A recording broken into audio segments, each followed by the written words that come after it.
श्री हरिवंश पुराण में बताया गया है कि कृष्ण पर प्रसेनजित को मारकर सूर्य की मणि चुराने का आरोप लगा था। कृष्ण ने जामवंत से मणि वापस लाकर सत्याजित को दे दिया और अपने पर लगे कलंक को धो दिया, परंतु कालचक्र चलता रहा।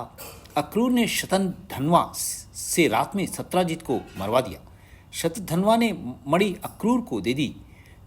कृष्ण की पत्नी सत्यभामा सत्याजित की बेटी थी। उन्होंने कृष्ण को सब बताया। कृष्ण ने रथ से शतधन्वा का पीछा किया।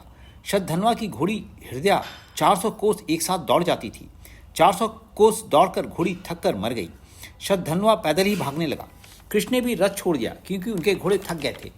कृष्ण ने शतधन्वा को मार दिया, परंतु मणि नहीं मिली। बलराम को क्रोध आ गया कि कृष्ण ने मणि चुरा ली है। वह कृष्ण को धिक्कारने लगे। कृष्ण ने कहा कि बलराम, आप भाई हैं, इसलिए आपका धिक्कारना मैं सह लेता हूँ। आपका कल्याण हो। अब मुझे द्वारका से, आपसे और वृष्णिवंशियों से कोई काम नहीं है। बलराम मिथिलापुरी चले गए। इस तरह 60 वर्ष कृष्ण पर मणि की चोरी का आरोप लगा रहा, जो उनकी आयु का लगभग आधा भाग था। बाद में श्री कृष्ण ने बलराम को भी द्वारका बुला लिया। कृष्ण ने योग बल से जान लिया कि मणि अक्रूर के पास है, परंतु जाति में फूट पड़ने के भय से उन्होंने कुछ नहीं कहा। परंतु अक्रूर के द्वारका से चले जाने पर, मणि के न होने पर इंद्रदेव ने वर्षा बंद कर दी। तब अक्रूर को द्वारका वापस बुला लिया गया। वर्षा होने लगी। फिर एक दिन कृष्ण ने सभा में बैठे अक्रूर से कह दिया कि अक्रूर, आपके पास स्यमंतक मणि है, उसे आप वापस दे दीजिए। अक्रूर कृष्ण की शक्ति जानते थे। उन्होंने चुपचाप मणि कृष्ण को वापस कर दी।